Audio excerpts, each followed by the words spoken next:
Hey guys, Nick Espinoza, your chief security fanatic here, and today I want to talk about a new recognition technology that is helping to combat crime, and it goes above and beyond what facial recognition is, and that's hand recognition. And this is a whole new technology coming out of the UK, and I found this absolutely fascinating. And unfortunately, the backdrop for this is child abuse. Now, we know that many abusers like to film their criminal acts, and unfortunately, they don't put their faces typically on the video because they know that they would be subject to criminal prosecution. And so researchers have come up with a way to start looking at other body parts to see if we can identify them, and that would be our hands. Now, here's what's going on. The University of Dundee and Lancaster, both of these universities, their researchers are using artificial intelligence to automate the process of linking suspects of child abuse to basically their footage to images of their hands. Now, this is a wholly unique technology called H-Unique and is being developed in a 5-year program with a £2.5 million or $2.1 million funding from the European Research Council. And this is under the European Union's Horizon 2020 Research and Innovation Program. Now, the current system that they are using, and they're obviously hoping to improve this, basically scientists must look at, unfortunately, footage of child abuse and then use features such as matching blood vessels and movements to compare and match hands with suspected child abuse offenders. Meaning, let's say we have a child abuse offender in custody, they are able to map the blood flow of that individual and the hands, and if they are able to match that to the footage that they see, they can get a positive identification. Apparently, fingerprints and faces aren't the only unique things on the planet. Now, these algorithms will scan the database that they are building to find details that match a pair of hands to that of the suspected criminal. This new database could potentially be used to help identify tens of thousands of pedophiles daily and start increasing that success rate, which we'll talk about in a minute. But right now, this process is time-consuming and it takes a lot of manpower, and they have found thus far as they are developing this that a single case can take up to 2 weeks, and their success rate is about 86%, which quite frankly is good. I mean, when I started reading this, I was thinking maybe it's under 50% as they develop it, but 86% is actually a really good rate.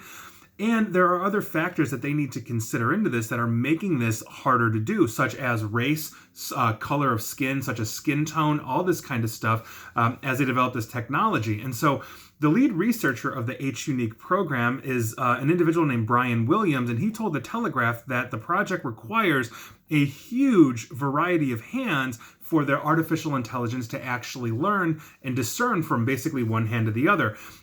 Dr. Williams, I assume Dr. Williams, said, and I quote, "We want to be able to identify how to pick out blood vessels on white skin, Chinese skin, so we need a huge variety of ethnicities and a huge variety of age ranges as well. The researchers are now calling on 5,000 members of the public, which they call citizen scientists, to contribute," and I quote, "contribute images to the world's first searchable database of the anatomy and variations of the human hand."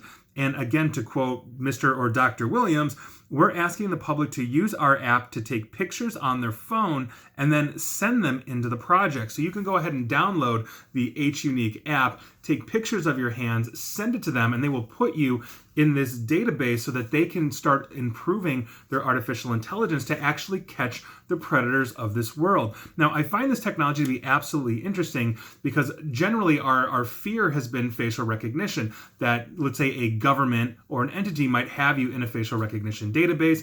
Oftentimes we've talked about false positives in those.